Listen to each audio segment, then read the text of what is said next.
Guys, today's video dives into a conversation that has been bubbling for years, one that recently exploded across social media. It's the complicated, emotional, and sometimes messy debate around, identity in the African diaspora, especially when it comes to some, Somalis who distance themselves from Black identity, only to later seek help, solidarity, and understanding from the very same Black community they once pushed away. Well, guys, I want you to understand this. This isn't about attacking Somali people as a whole. Far from it. Somalis are diverse, global, and culturally rich, but online, we are seeing real tension, heated debates, painful contradictions, and emotional pleas from individuals who suddenly feel the weight of being isolated, deported, or even misrepresented. So today, I want to react to that dynamic, not to shame anyone, but to unpack how identity, belonging, and community support become incredibly important the moment life gets hard, and how denying identity can backfire when solidarity is needed the most. Andale, I don't want to be here no more. I'm so tired of being here. This place. This is where I'm living.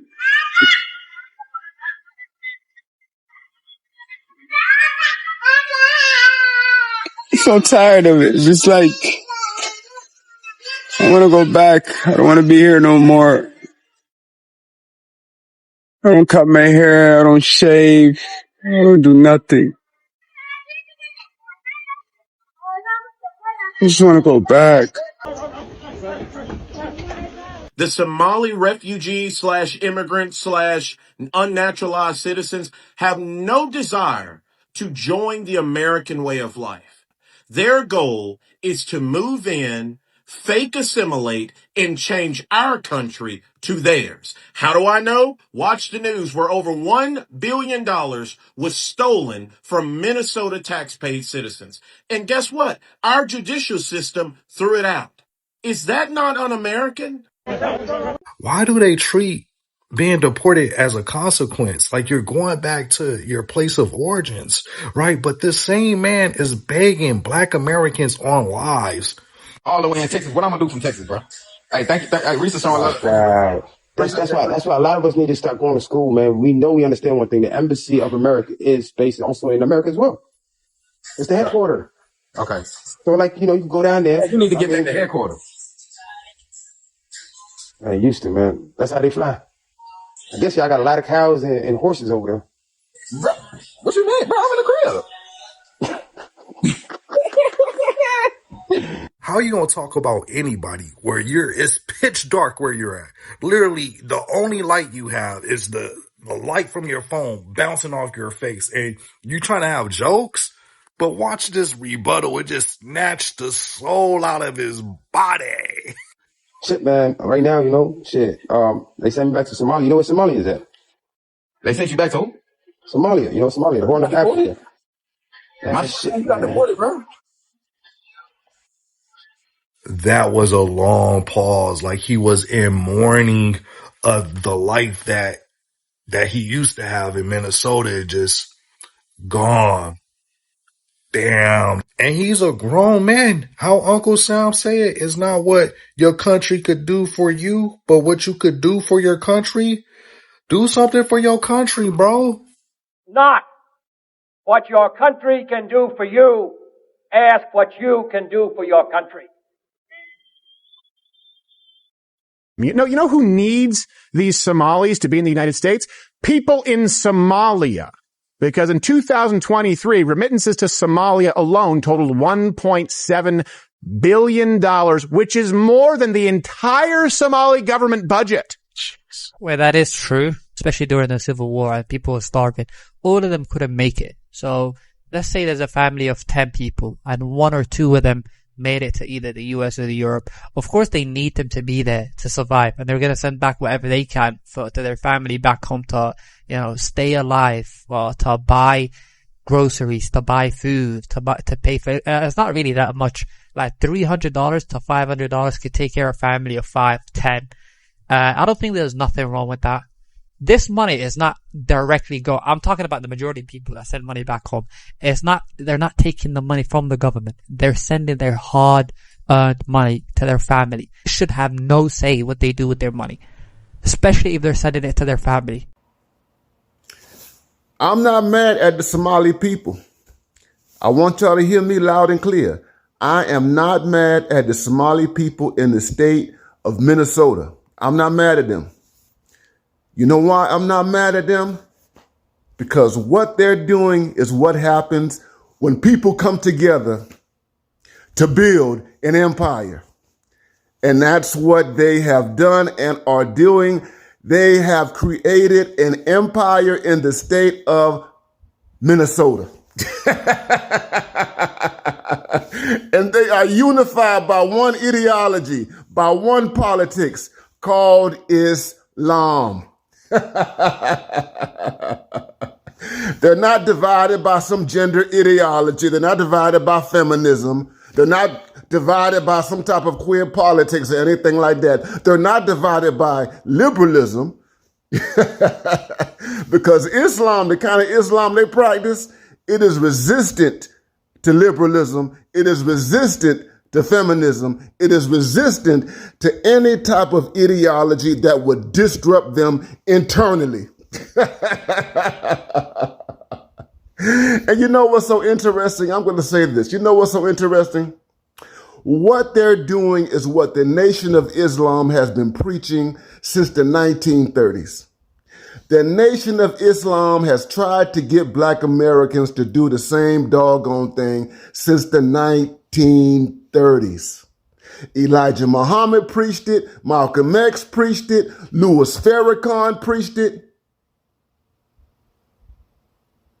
But now you see this thing in action in the state of Minnesota among the Somali people. And the president has a dilemma. And the dilemma is this, is that these people are entrenched. They are part of this society right now. Many of them are citizens. He can't deport all of them. And they're having babies. That's the thing. They are outbreeding the whites. And they're collective. I've been to Kenya. I've been to Africa. I've been to Uganda. I see how they work together in those countries. And what they're doing in those countries is what they're doing right here. I ain't mad at you. I ain't mad at you. Shout out to the Islamic Kingdom in the state of Minnesota.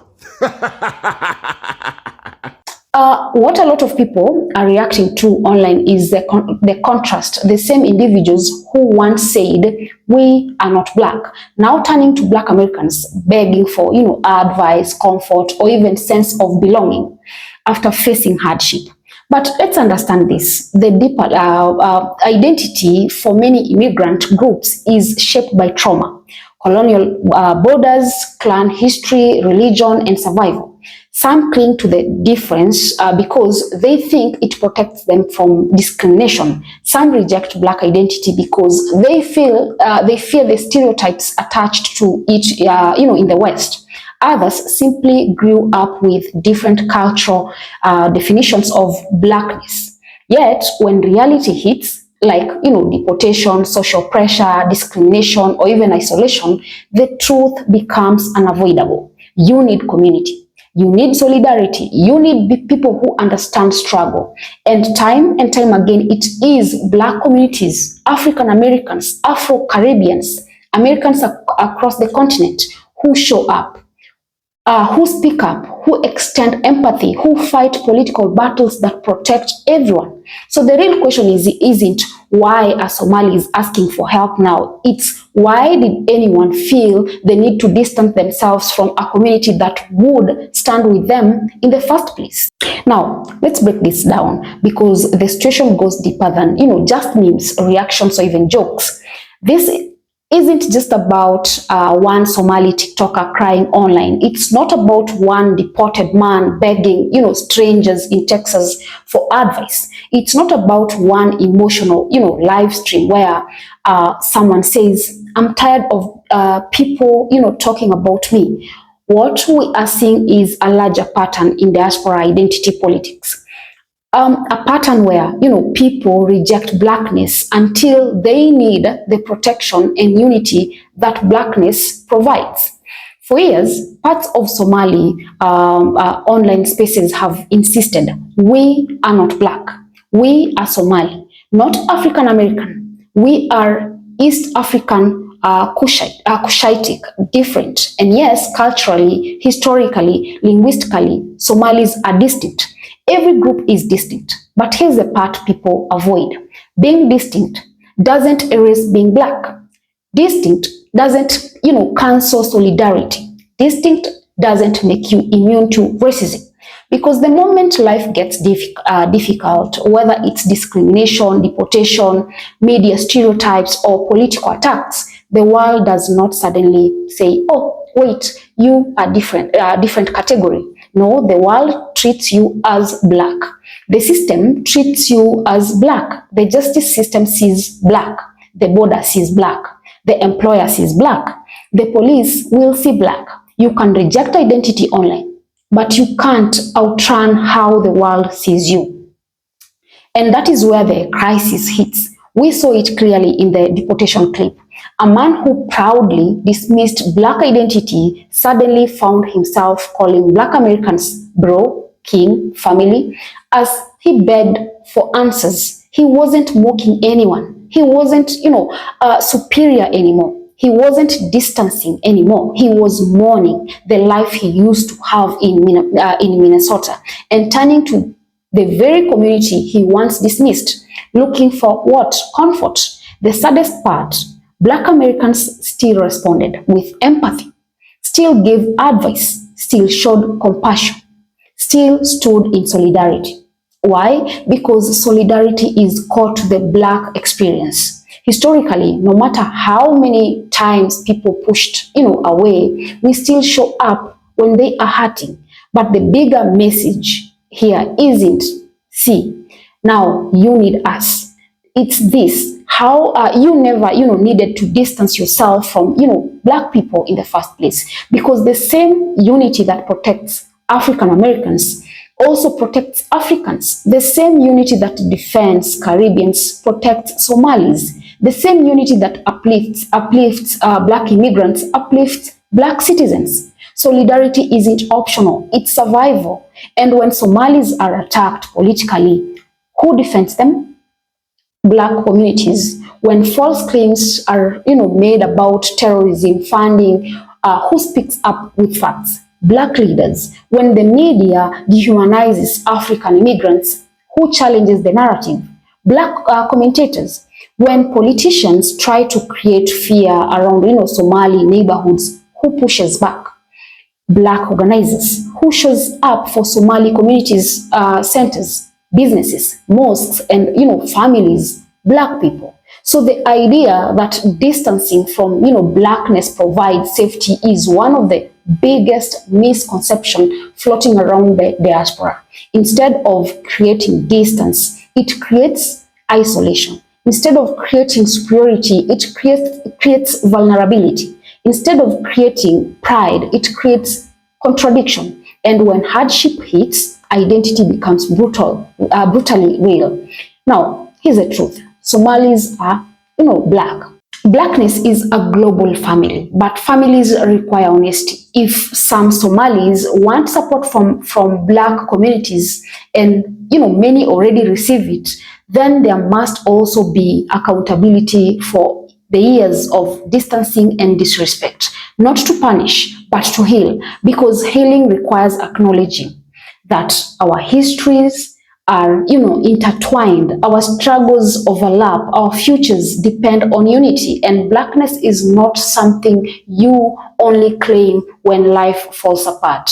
At the end of the day, this video isn't about dragging anyone. It's about showing how fragile identity becomes when it's built on separation rather than, connection. And if the clips we've just watched taught us anything, it's that when the world turns cold, when systems fail you, when isolation hits, you will always look for community. You will always look for people who understand struggle. You will always look for, solidarity. And whether, some people want to admit it or not, that solidarity has always lived in Black communities.